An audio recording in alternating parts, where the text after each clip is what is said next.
துறவி மன்னன் நடைபெறும் விஷயங்களில் ஸ்ரத்தையின்றி காட்சியளித்தார். அண்டை நாட்டு மன்னன் இதுதான் சிறந்த வாய்ப்பு என்று எண்ணி இந்த நாட்டின் மீது படையெடுத்தான்.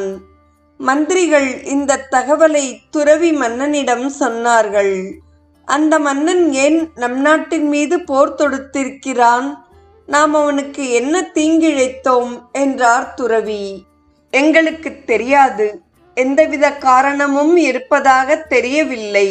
அவனது படைகள் நம் பிரதேசத்திற்குள் புகத் தொடங்கியுள்ளன. தயவு செய்து எதிர்த்து போரிட உத்தரவு கொடுங்கள் என்று முதன் மந்திரி வேண்டினான். வேண்டாம், அமைதியுடன் இருங்கள். நாம் ஏன் சண்டை போட வேண்டும் என்றார் துறவி மன்னன். மந்திரிகள் என்ன செய்வதென்று தெரியாது திகைத்தனர். துறவி மன்னனின் படைகள் தன்னை எதிர்த்து போரிட முன்வரவில்லை என்பதை கண்ட